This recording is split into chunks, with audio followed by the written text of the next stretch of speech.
आप सभी लोगों का कल्चर्स एंड क्विजिन्स चैनल पर स्वागत है। इस चैनल के अंदर हम ये कोशिश करते हैं कि हमारा भारत देश, जिसके अंदर इतनी विभिन्नताएं पाई जाती हैं, लेकिन फिर भी बहुत सारी चीज़ों में एकता है। हम ये चाहते हैं, हम ये बताना चाहते हैं इस चैनल पर कि लोग अलग अलग शहरों से, अलग अलग जगहों पर पहनावे अलग हैं और उनके खाने पीने अलग हैं। हम एक एक व्यक्ति को बुला करके इस बात का डिस्कशन करेंगे यहाँ पर कि जिस जगह से आया है वहाँ का खाना क्या है, उस जगह की चीज़ क्या फेमस है और उसके पहनावे में क्या फेमस है। आज हमारे साथ में आगरा के पास के गांव से आई हुई है संगीता जी। संगीता जी, आपका स्वागत है हमारे चैनल के ऊपर।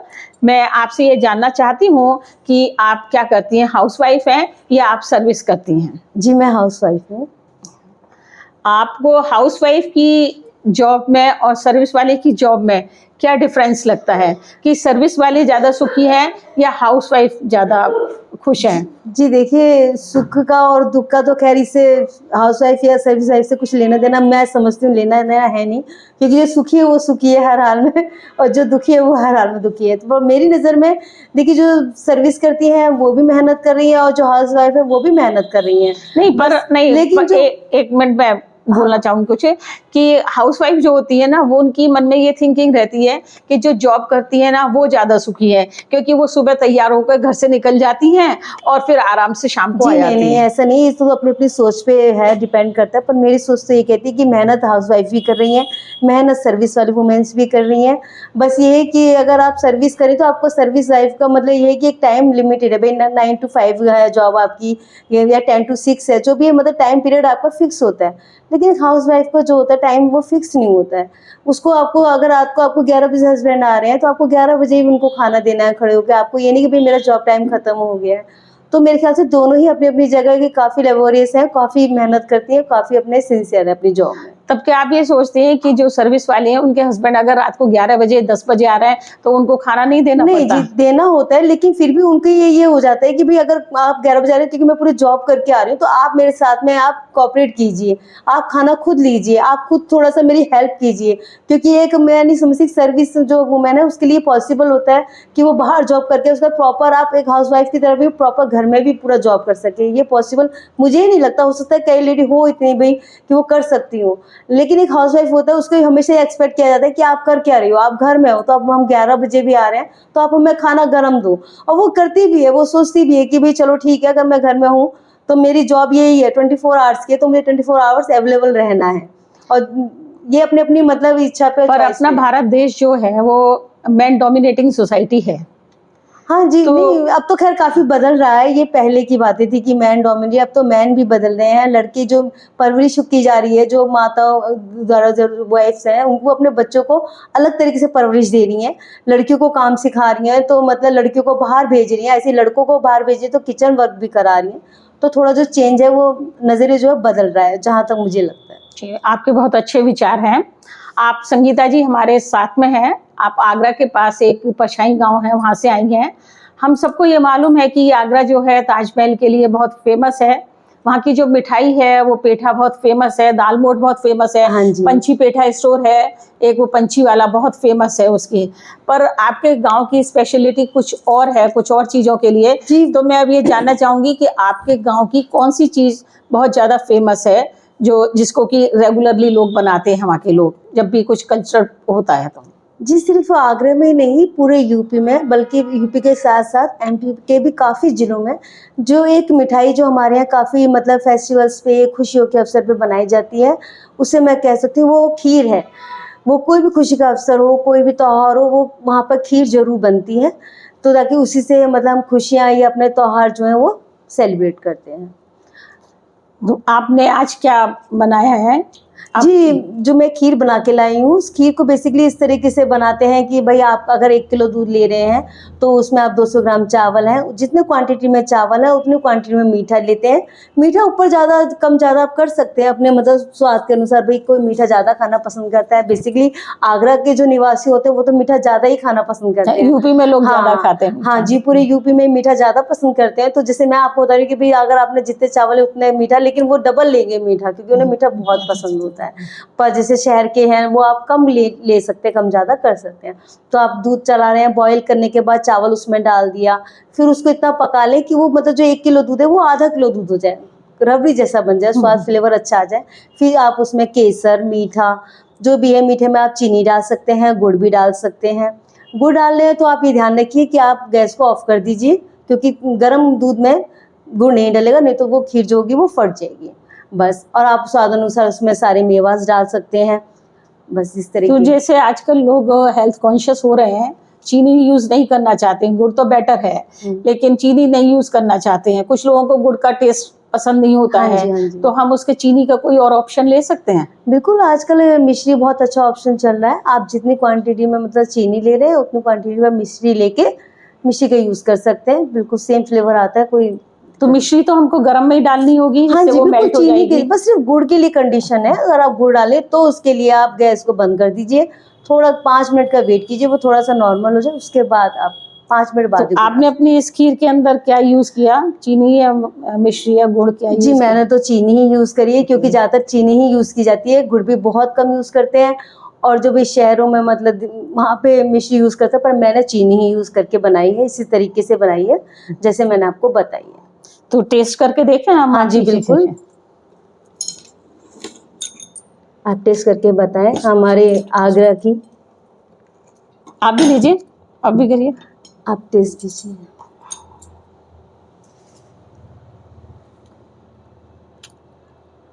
रियली बहुत अच्छी है, बहुत अच्छी बनी हुई है, धन्यवाद। बिल्कुल रबड़ी वाला टेस्ट आ रहा है। इलायची भी डाली हुई है आपने इसके हाँ अंदर? जी, फ्लेवर देखिए, ये कुछ चीजें हैं जैसे केसर है, इलायची है, ये आपके स्वाद पे मतलब है। कई लोग केसर डालना पसंद करते हैं, कई लोग बिना केसर की खीर खाते हैं, कई लोग इलायची है वो मतलब। और ड्राई फ्रूट्स भी डाले हुए हैं, हाँ जी, बादाम और ऊपर मैंने काजू। आपको हाँ, बताया कि मेवा जो है आप हाँ, अपने स्वाद अनुसार अच्छा। डाल सकते हैं, कि बादाम, किशमिश, काजू, ये मेवा जो बहुत अच्छा टेस्ट आया, बिल्कुल ऐसे जैसे रबड़ी लग रही है। हाँ हाँ, जी। चावल के उसमें आ रहे हैं पार्टिकल्स तो मालूम पड़ रहा है खीर है, अदरवाइज बिल्कुल चावल ये है। हमारे हर अवसर पे चलती है, यहाँ तक कि जो मृत्यु भोज दिया जाता है हमारे आगरा की तरफ, मृत्यु भोज में भी खीर और पुए जो बेसिकली चलते हैं वो बहुत जरूरी। तो खीर तो मतलब नेसेसरी है हर अवसर पे हमारे यहाँ। नहीं जानती है। तो आपने बहुत अच्छे से बनाना सीखा हुआ है, इसको बहुत अच्छे से बनाई हुई है। अच्छा, अब मैं आपसे ये पूछना चाहती हूँ कि वहाँ की कोई ऐसी ड्रेस भी है, ऐसा पहनावा भी है जो कुछ फेमस है आपके गांव का? जी देखिए, वो जो पहले था आगरा यूपी की तरफ, वो सिर्फ एक साड़ी चलती थी। अगर शादी ब्याह है तो आप लहंगा वगैरह ले सकते हैं, ये 2 ड्रेस चल रही थी। लेकिन आजकल तो लड़कियां क्योंकि मॉडर्न हो रही हैं तो सब कुछ पहन रही हैं मतलब। लेकिन बेसिकली जो यूपी का पहनावा है वो साड़ी है। आप अपना साड़ी पहनते हैं, साड़ी, चूड़ियाँ, पजेब, गले में हार, नथनी, नथ का बहुत प्रचलन है। हाँ जी, नथ, टीका, गले में हार, ये सब मतलब बेसिकली हमारे आगरा की चीजें। तो आपने अपने मदर को, अपनी दादी वगैरह को या अपनी मदर इन लॉ को तो आपने साड़ी और लहंगे वगैरह में ही देखा होगा?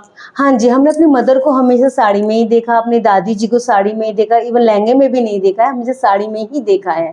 लहंगे में तो ये अभी लास्ट 25 ईयर से या मतलब 35 ईयर से चल रहा है लहंगे का चलन भी, तो उससे पहले साड़ी ही चलती थी।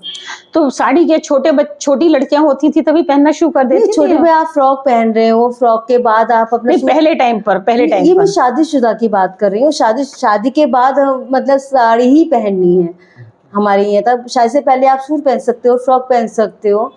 जैसे मुझे अपनी मदर का याद है, मेरी मदर बताती हैं कि वो शादी से पहले ही उस टाइम पर वो साड़ी ही पहनती थी घर में। हाँ, तो मैं उसी तरह से पूछी कि शादी से पहले भी आपके यहाँ पे लड़कियां साड़ी पहनती थी या? ये बहुत पहले की बात है, बहुत पहले की बात है। मतलब आप लगा लीजिए कि जैसे मेरी मदर की अगर शादी होगी तो वो शादी से पहले शायद साड़ी पहनती होंगी, लेकिन हमने नहीं देखा। हमने तो ये जो जैसे मैं अगर अपने एज के अकॉर्डिंग बात करूँ तो मैंने देखा शादी से पहले फ्रॉक या सूट पहन रही है और शादी के बाद साड़ियाँ पहन रही है। आपका ये साड़ी जो है ना, ये बहुत अच्छी लग रही है मेरे को, बहुत सुंदर लग रही है। ये आप इसके विषय में बताएंगे कुछ? जी, बस भारी साड़ियाँ चलती हैं, जैसे इस पे कढ़ाई हो रही है, शीशे लगे हैं, तो ओकेजनली मतलब थोड़ा हैवी लुक पहनना पसंद करते हैं, जैसे मैंने पहन रखी है। तो आज आप इसमें यहाँ पर आए हैं, इसमें हमारे यहाँ पर एक गेस्ट बन करके हमारे, तो इसलिए आपने सोचा होगा कि मैं हाँ जी, मैं थोड़ा सा अपना ट्रेडिशनल लुक दिखाने की वजह से हैवी साड़ी पहन के आई हूँ, जो हम अक्सर पहनते हैं। और इससे हैवी ज्वेलरीज पहन लेते हैं, पजेबे हैं अपने कानों में। तो इस तरीके से हम अपना हैवी लुक देते हैं, जो हमारे आगरे का बेसिकली कल्चर है अच्छा। कि हाँ, गले में हो, पैरों में हो, पायल हो, हाथों में चूड़ियाँ, कंगना हो और नथ होनी चाहिए। इस तरीके से ये हमारा यूपी का कल्चर है, ये सब ज्वेलरी तो और आप साड़ी मुझे का। बताएंगे इसकी क्या कॉस्ट होगी? जी, तो अलग कॉस्ट का वैसे होता है, लेकिन जो ये मैंने वियर कर रखा है इसके 2000 रुपये कॉस्ट है इसकी। इसमें लेकिन आपको बिल्कुल सेम लुक में, क्योंकि ये ओरिजिनल है इसलिए इसकी कॉस्ट महंगी है। अगर आप थोड़ा सस्ता लेंगे या थोड़ा सा कपड़ा अगर हाँ, थोड़ा कढ़ाई लोअर थोड़ा क्वालिटी का, हाँ। हल्का थोड़ा डिफरेंट, तो वो कॉस्ट जो होती है वो ऊपर नीचे हो जाती है। तो संगीता जी ने हमको ये बताया कि उनके यहाँ पर क्या चीज़ें फेमस हैं, और संगीता जी हाउसवाइफ हैं। हाउसवाइफ होने के बाद भी उन्होंने हमको ये अच्छे से समझाया कि एक सर्विस वुमेन की और एक हाउसवाइफ की ड्यूटीज़ किस तरह की होती हैं। उन्होंने बहुत अच्छे से अपनी अपनी ड्यूटीज़ को एक्सप्लेन किया है कि अगर हाउसवाइफ है तो उसकी ड्यूटी के आवर्स निश्चित नहीं है, और अगर सर्विस वुमेन है तो उसकी सर्विस के निश्चित होते हैं। लेकिन उसके साथ साथ उन्होंने ये भी एक्सप्लेन किया कि आज की जो बच्चे आ रहे हैं, आज की जो नई जनरेशन आ रही है, वो जनरेशन इस बात को समझ रही है कि अगर उसकी वाइफ जॉब कर रही है तो उसकी ये ड्यूटी बनती है कि वो भी उसकी हेल्प करे। जब अगर वो दोनों हस्बैंड वाइफ एक साथ ऑफिस से आ रहे हैं तो खाली एक वाइफ की ये ड्यूटी नहीं बनती कि हस्बैंड को ये कहे कि हस्बैंड ये कहे उससे कि आप चाय बना करके लेके आओ, आप कुछ खाने के लिए लेकर के आओ। वो ड्यूटी हस्बैंड की भी बनती है कि दोनों एक साथ थक करके आए, एक ही टाइम पर आए हैं, इसलिए वो थोड़ा उसकी अगर हेल्प करेगा तो घर के अंदर बहुत अच्छा कॉम्बिनेशन रहेगा और हमेशा मैरिड लाइफ उनकी सुखी बनी रहेगी। तो संगीता जी, हम आपका बहुत बहुत स्वागत करते हैं, आपका बहुत बहुत धन्यवाद, आप आए। हम उम्मीद करेंगे कि फिर कभी हम आपको बुलाएं तो आप हमारे साथ जरूर हमारे चैनल पर जुड़ें। जी, आपका भी बहुत धन्यवाद, आपने हमें बुलाया। हमारे क्षेत्र का, आगरा क्षेत्र की आपने विशेषताएं और जो चीज़ें हैं सब अपने लोगों को बताना चाहे, इसके लिए आपका भी बहुत बहुत हम यही चाहते हैं कि हर कल्चर की, हर जगह की चीज़ों को हम प्रमोट करें, उनके पहनावे को प्रमोट करें और उनकी वहाँ की जो भी फेमस चीज़ें हैं उनको प्रमोट करें। इसलिए ही हमने आपको यहाँ पर बुलाया और आपने हमको बहुत अच्छे से समझाया। बहुत बहुत शुक्रिया आपका, आप यहाँ आए और आपने अपना कीमती समय हमें निकाल करके दिया। धन्यवाद जी।